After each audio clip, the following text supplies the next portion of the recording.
আমাদের standard medical procedures বলে যে এরকম একটা সিচুয়েশনের পরে আমরা সকল প্লেয়ারদেরকে মেন্টাল কোচিং অথবা সাইকোলজিক্যাল সাপোর্ট দিব, যাদের যাদের লাগে তারা অবশ্যই পাবে, আর যাদের লাগে না তাদেরকে আমরা অ্যাসেসমেন্ট তাও করব ফর দেয়ার সাইকোলজিক্যাল ওয়েলবিইং। তার সাথে এরকম একটা ট্রমার সময় অনেক ফিজিক্যাল ইনজুরিও হয়, যেটা অনেক সময় বোঝা যায় না বিকজ অফ দ্য ইনিশিয়াল শক। তো আমরা ওই ফিজিক্যাল ইনজুরির জন্য আমরা কিন্তু প্রস্তুতি নিয়েছি।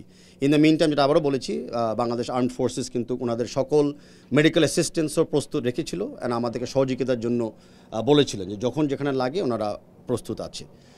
এই টাইমে আমি বলি যে আপনারা জানেন যে আমাদের ওয়েবসাইটের মাধ্যমে আমরা নিয়মিত বাংলা সিটিজেনকে ইনফরমেশন দিয়েছিলাম আমরা কী করতেছি না করতেছি।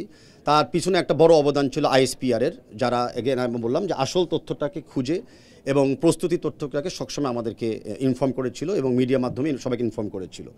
আর আরেকটা গ্রুপ যারা আইউডসে সবচেয়ে বেশি ভূমিকা রেখেছিল সেটা ছিল আমাদের যারা পাইলট ছিলেন, যে এয়ারক্রাফটটাকে সেফলি নিয়ে আবার সেফলি রিটার্ন করেছিলেন, তাদেরকে আমি ধন্যবাদ জানাতে চাচ্ছি। ওয়ালটন এখন দেশের সীমানা পেরিয়ে পৌঁছে গিয়েছে 50টিরও বেশি দেশে। ওয়ালটন, ঘরে ঘরে বিশ্বজুড়ে। নেপালের পরিস্থিতি কী ছিল, নেপালের আইন শৃঙ্খলা পরিস্থিতি কী ছিল আমরা জানতাম না, বাট অনেক ভাঙচুরের এবং রাইটিংয়ের ছবি এবং চিত্র আমরা দেখেছিলাম। আমরা শুনেছিলাম যে হোটেলের পাশের দুটো প্লট পরে একটা বিল্ডিংয়ে আগুন লাগিয়ে দেওয়া হয়েছিল। তো আমাদের প্রথম জায়গাটা ছিল যে আমরা অল্টারনেট সেফটি লোকেশনকে নিয়োগ করা। তো ইতিমুহূর্তে আমরা কিন্তু দুটো অল্টারনেট লোকেশন আমরা রেডি করে ফেলেছিলাম, ইন কেস যদি আমাদের টিমকে ভ্যাকুয়েট করতে হয় আমাদের সেকেন্ড এবং থার্ড অপশনসও রেডি ছিল। থার্ড ছিল যে ইমিডিয়েটলি আমাদের বাংলাদেশ এয়ারফোর্স কিন্তু was ready to go airborne, কিন্তু বাংলাদেশ এয়ারফোর্স তো আর ডিসিশন দিতে পারে না।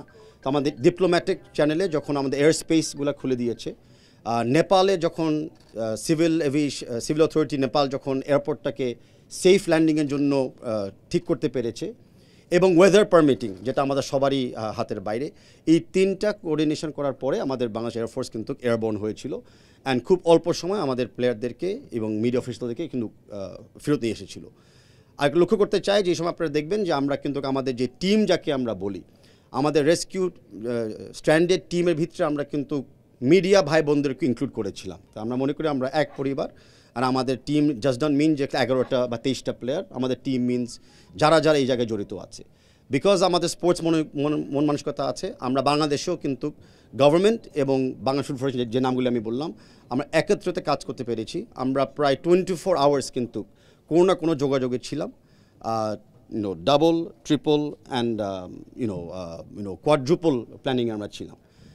অ্যাট দ্য সেম টাইম সার্বক্ষণিকভাবে আমাদের চিফ অ্যাডভাইজারের সাথে আমাদের বাংলাদেশের chief of army staff general Waker এবং আমাদের বাংলাদেশের চিফ অফ এয়ারফোর্স, ওনারাও কিন্তু ডাইরেক্ট রেসপন্সিবিলিটি নিয়ে মনিটরিং করতেছিল এবং আমাদেরকে অনেক গাইডেন্সও দিচ্ছিল। বাট গড উইলিং, আল্লাহ শুকর, আমরা সবাই এই মিশনটা সাকসেসফুল করে এসেছি। আর আমরা প্রমাণ করে দিয়েছি যে বাংলাদেশ ফুটবল ফেডারেশন আমাদের প্লেয়ারদের অতি দায়িত্বশীল। আর আমি মনে করি আমাদের বাংলাদেশ এয়ারফোর্স বা বাংলাদেশ মিলিটারি আর্মি প্রমাণ করে দিয়েছে যে যে কোনো জায়গায় যে কোনো সময় কোনো বাংলাদেশি যদি স্ট্যান্ডার্ড অবস্থায় থাকে, ওয়েদার ইট বি কোনো একটা পলিটিক্যাল কারণে হোক, ন্যাচারাল ডিজাস্টার কারণে হোক বা কোনো কারণে হোক, ওনারা ইমিডিয়েট প্রস্তুত আছে যে কোনো মুহূর্ত মোকাবেলা করার জন্য। For more updates, subscribe to our YouTube channel and click on the bell icon. Follow us on Facebook and Instagram. Download T-Sports app to enjoy exciting games and highlights. Visit tsports.com.